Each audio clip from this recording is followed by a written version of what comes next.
Oh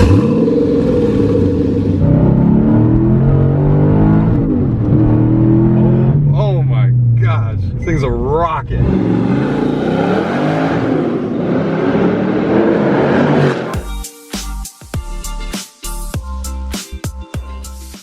What's going on, guys? Welcome back to the channel. Welcome to sunny Las Vegas, Nevada, and welcome to a long overdue V8 911 video. Now, this isn't just any video. This is the pickup video. The guys at Renegade Hybrids have been hard at work. Oh my gosh, there it is. Scott took the 911 to pick me up from the airport here. It is all done. We'll talk all about the swap, everything they did to the car. Finally, I'm laying eyes on the car for the first time. Let's check it out. Scott, good to see you again. Oh my gosh. I love the tips. You washed it, it looks perfect. Oh my goodness. That doesn't sound like a Porsche. No. Out with the 6, in with the 8. Oh my gosh, is it good to have this thing back.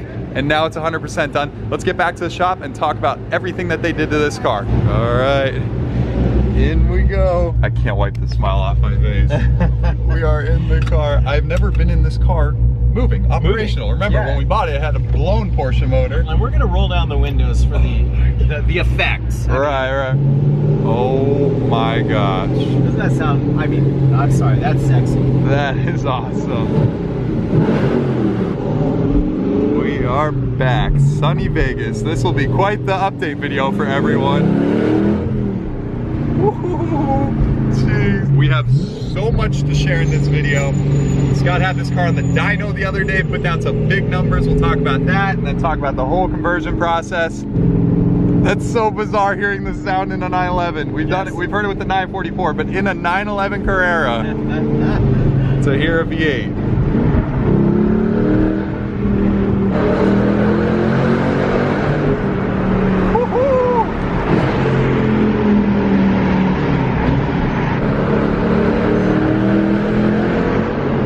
Enough of the teaser stuff, let's get back to the shop and talk about this. And just like that, we're back to Renegade Hybrids HQ. Okay, Scott, we're back at the shop. You worked magic on this car along with the crew. Let's see, where do we start on this one? I mean, if you look at it this way, it came in, blown up engine. We had to pull that out.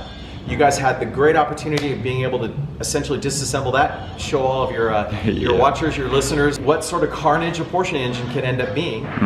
Then you got to factor in, you got to write a really, really big check to make that engine, if it was even salvageable, to work again. And whether it was going to work or not, whatever that check was going to be, it's got the Porsche tax on it, you know. And so there is an alternative, and that brings us in here. We like Porsches. Actually, Porsches are an incredible car. The balance, the suspension, the drivability. Where sometimes they lack is in the engine, and so we even maintain the gearbox. So by repowering it, some people argue, oh, it's taking the lifeblood out of it. By doing the V8 conversion, because it's the same weight, because you're actually working with more torque, more horsepower, without the Porsche tax, it's considerably more affordable. It's arguably considerably more reliable. And in every way, shape, or form, it turns out to be almost to the point of being a factory driving car, especially with our integration. You went ahead and you said, go ahead and do our CAN bus integration, where we have our own Pro EFI computer. Essentially go in and hijack the CAN bus, which is one of my favorite ways of explaining it, and then taking over the CAN bus and then making the American LUM talk to the German LUM. Making them actually get along really well, making all the gauges work, making traction control a better version of the traction control than what came in here, making ABS, body control modules, and all the stuff that comes with it, making all of that work. Wow, so we still have traction control. 100%. And ABS works. And 100%. And no funky, weird warning lights on the dash, check engine lights, and, you know, Christmas tree of lights. The gauges are all stock gauges. The buttons, like the PSM, the Please Save Me button, of that still works. That actually works with the new computer, which is our computer. There's still a body control module aspect of this that is still Porsche. So airbag controllers and various different things like that are still Porsche, which is good because that's a safety measure that I would never want to touch. But those things that actually control the engine, that's us. All right, once again, huge shout out to Lee C Parts over in Maryland for supplying us with this beautiful LS3 engine, 6.2 liter V8 out of a Camaro SS. You guys remember that video when I picked it up and went to their shop? Well, here it is now in the car, and in the car very nicely. He's still got room. We could put twin turbos on here. Come on. Right, you could see the ground. I couldn't see the ground when the flat 6 was in here. Not gonna lie, this is beautiful. Like, I'm a big engine bay guy, and just this is so clean. That looks like Porsche could have done. Oh my God, absolutely. I teased it earlier in the video. I said you put this thing on the dyno. So you just did a very conservative tune, nothing crazy. Right. And keep in mind, guys, it's still like stock headers, and it just has an exhaust and a mild cam. It put down.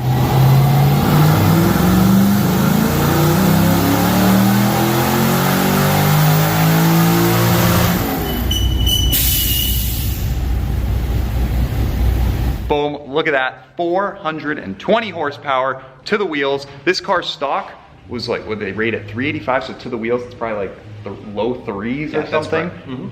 So now we're bumping it up 33% in power. A lot of people say, well, that's not great or something like that. Okay, wait a second. You can access 90% of the torque of the V8 starting at 3,100 RPM. Yeah. So you're displacing the mass with the torque, which is the real number. Remember, horsepower is a calculation. Right. But the real number of displacing mass from approximately 3,100 RPM all the way up to almost redline is where the accessibility of the torque is. So that means you're displacing mass over a much greater amount of energy. So technically, you're actually moving the mass even more efficiently than what you were before. So if you got a peaky motor like a Porsche motor, okay, yeah, that's great. It can have high horsepower and high torque. It only exists up there in the last like 1,500 RPM. For us, we're spreading all of that way out. So I'm sorry, we win. Yep, big torquey V8. Yeah, I forgot, the torque's the more important one. We probably picked up like 150 pound-feet of torque because this made over 400 at the wheels. So we are now certified over like 997 GT3 power numbers by far, because remember, torque on a GT3 is not that high, and this torque is right up there with horsepower. That's a massive amount for a light car with rear-wheel drive, so this thing flies, and I would know that because he just picked me up from the airport, and I'm about to go out for my first drive too. So this is your cold air intake, right? I have a different name for this part. This part right here is called the divorced throttle body. The reason being is because by taking the throttle body and leaving it up here, it makes it much more difficult to try to fit things in here. And by having a separated throttle body over here, and then the cold air intake that pulls through there from behind the light, a little bit hard to see in there. Oh yeah. But behind the rear tail light, that's where we get our cold air, and this is where we're able to get really, really nice flow. So we still retain all the same cooling system and fill bottles. High and low side AC ports, brake reservoir, clutch reservoir, all that sort of stuff. 100% factory, so not an issue. You don't have to get power steering. If you want to do manual steering, you could, but for a small sum and not that much work, you can easily retrofit it to having. And it feels incredible. Most of the time what people think is they think by doing this sort of retrofit, you're going to take out the feel of it, the turn-in, the latency is going to be there, something is going to be wrong or whatever. You're going to drive the car here in a minute. When you have an opportunity to be able to drive the car, you'll see exactly what I'm talking about. Everything feels as if it was factory born. And one of the main reasons why is because we make sure that the pressures with the rack and with obviously our pump are exactly what they should be in order to be able to give you that sensation. Factory feel. And it works great. Boom. Okay, super cool. So look at that. We still have all this trunk space, all the same up here, all the same fill bottles like you just explained. Good to go. You also, not that it's part of your swap, but you put on new rear brakes for me because these rotors in the back were shot. The interior stayed the same. I mean, finally the transmission is hooked up. Everything else stays the same. See, here's the dash. No funky, weird gauges. How I like it. So clean. Factory. Wow. Okay, the exhaust. We can't really see the exhaust, but it's beautiful and I want to show it. I think we're actually going to put the car up on the rack. Can we put the car up on the rack? Show more of your... Put it up on the rack. Okay.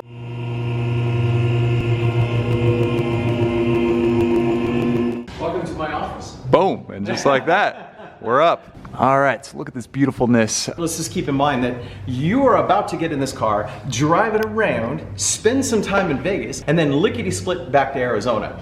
That being the case, we didn't put a ton of time into detailing and stuff like that. Oh, don't worry, that's my job. Yeah, I was just I like cleaning engine bays. Which parts are yours? This is Porsche until we get right here to the adapter plate. From here on back becomes us. Okay. So a lot of people don't realize it because everything is staying exactly in the same location. Axles, everything like that are all staying in the exact location right here. We're taking advantage of the best of what they had to offer, but then we're changing it from here on back. All right. And so we have the adapter kit, we have the flywheel, we have the clutch, we have the pressure plate, the throwout bearing, the pilot bearing, the ring gear, the starter, and how we engage the starter. Adaptation between the two, that's what makes that work. We have our custom oil pan. One of the most important things to us is to make sure that you have excellent oil delivery, and having an oil pan that has trap doors, windage trays, all of everything that you need so that your oil delivery will be able to be 100% 100% at all times. That's very important. And you can even add to that. If you wanted to, you could do like an AccuSump or something like that if you wanted to go into more like track type ready. Up on the very, very front of the motor, you've got the cross member that supports it, and it ties into the original stock mounts in the corners. How we accommodate the rear sway bar by making sure that the adapter plate doesn't come down into the sway bar. Got to talk about the exhaust. So this is kind of an experiment. I use you guys as a guinea pig, and heck yeah. Honestly, it'd be really great. I mean, if you were going to do a survey, your YouTube followers say, I love how that sounds, or I hate how that sounds. You're going to hear it here in a minute, and once you get an opportunity to be able to hear it, then a lot of what I'm about to explain, you'll understand it. So first of all, I like to use stock exhaust manifolds, and one of the main reasons why is because they're compact, and because late model vehicles, late model Camaros, Firebirds, Trans Ams, Corvettes, so on and so forth, have had to come up with better emissions, better fuel economy, and things of that nature. That being the case, up to 500 horsepower, which you're right there in that window, the exhaust manifolds are going to flow just about as good as what a header will. Right there, you guys can see it, and then that leads down to right here, where you have the first O2 sensor. That is correct. Positioned properly, we've got O2s on both sides. Okay. Yeah. And that's right in the downflow, right at the collector. Go through the cats, and then I go into the mufflers. We actually used a very, very small Flowmaster, and as opposed to using a giant muffler that's going to limit the amount of flow, what I said is, you know what, there's another way that we can actually phase cancel the sound. And so these Flowmasters typically have a one-in, dual-out style premise, but I did talk to Flowmaster directly, and I said, this is what I want to do. I want to actually use one of the tie-ins, as you can see right here, as a crossover. They went to their engineers and they said, you know what, that's not necessarily a bad idea. What we've done is we've taken the 4 pulses from this side of the motor and the 4 pulses from this side of the motor, combined them with an H-pipe within this assembly and made it super compact, which phase cancels a lot of the low frequencies, gives it that nice, lovely mid-range howl that sounds so sexy. Yeah. And then obviously we went out of the tips. There you Bam. Go. There we go. Compact, easy, lightweight, efficient. And I told him I want it loud. So this is but not like, you know, shatter windows and make your ears bleed on a road trip. 75% loud or something like that. And I think we achieved that perfectly.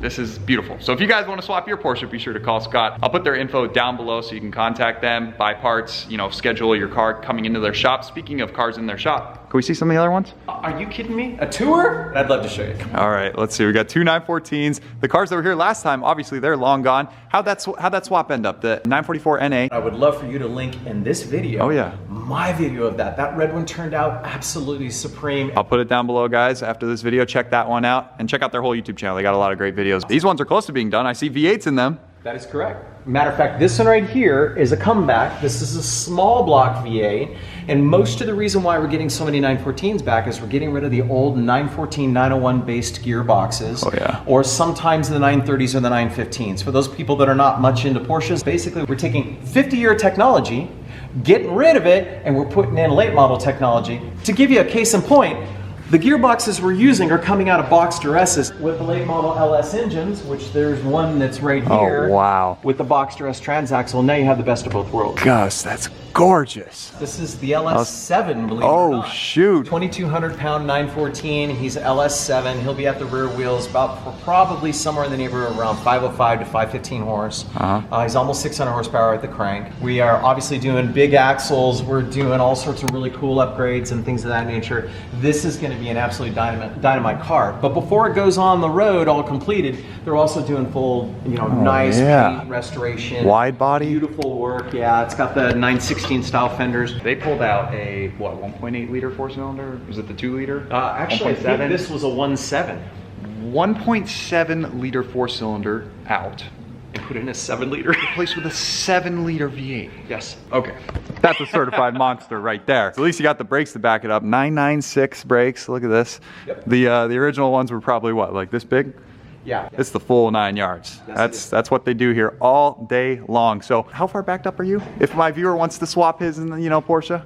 22 months. Oh. Make sure you give us a call. Don't think that we're always 22 months. Yeah, that's what I'm talking about. All right, give them a call. They'll be linked down below. Last but not least, let's check out this Boxster. All right, once again, the 3.2 liter flat six is gone. And we got a big old LS3 this time. It is an LS3. Little tiny bit of clearancing right here, but this is another one of those divorced throttle body setups that we do. The installation of the engine allows for the original stock cover just to clear.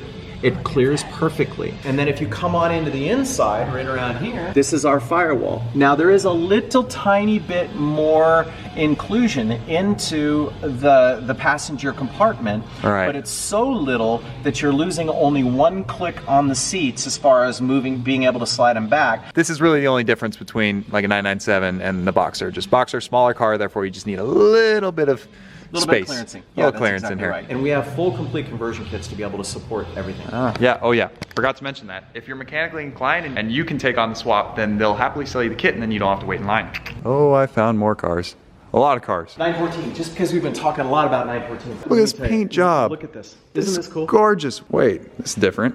That is correct. We've actually reached out to Holly and we're using the Spider intake with the neck over. Once again, it's a style of divorced throttle body, and we're able to use all the rest of the engine management, harnesses, so on and so forth from the GM to support it. But we don't have to modify anything on the rear trunk. It fits perfectly. So there's no firewall modifications into the passenger compartment and no rear trunk wall modifications at all. Who would have thunk it?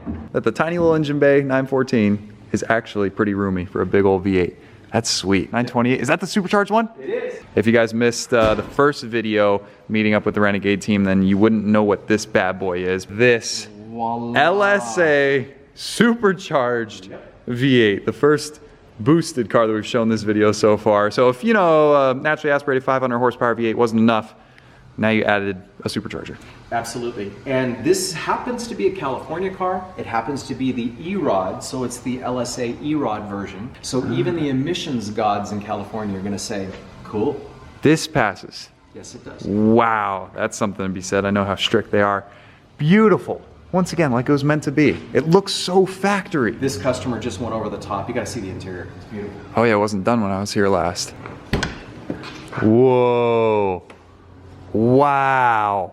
Look at the stitching. Who did this? Oh, the back. I didn't even see that. Yep. Whoa. All the stereo equipment and the seats. With a manual. That's a rare find. 928 with a manual. That is correct. It's worth a lot of money as is. Okay. Always something here. Can't wait to bring you another car one day. I know there's going to be another. Maybe we'll relive the 944 Turbo glory days. I can't wait for you to drive the 997. Let's go, gosh. Man. All right, Let's guys. go. Enough. Let's get behind the wheel of the new ride.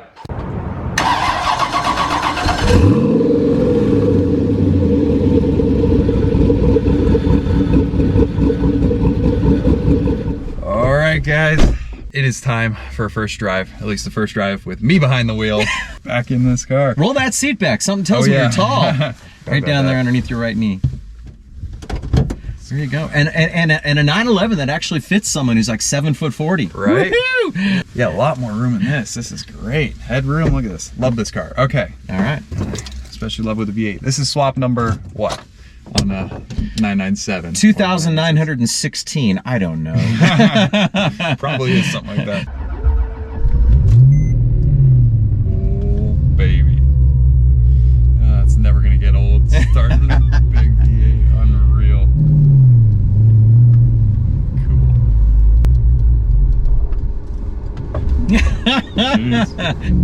Yeah, there you go.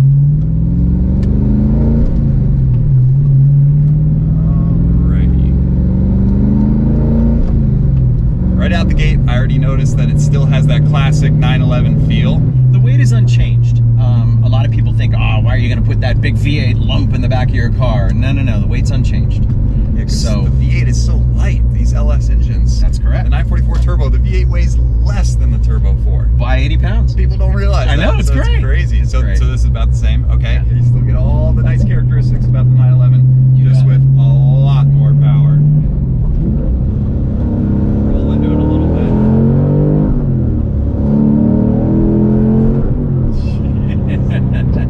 Instant torque. Wow.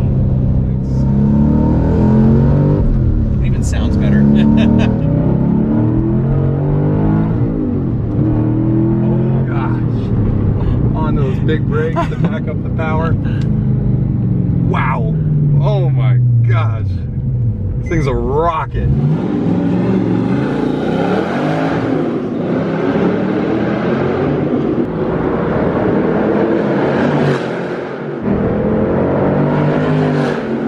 Such an angry, throaty sound. I have to rewire my whole brain to think, okay, no, not flat six, American V8. Oh my goodness. And that whole different front bumper and splitter with the wheels and the wing, this car looks so good.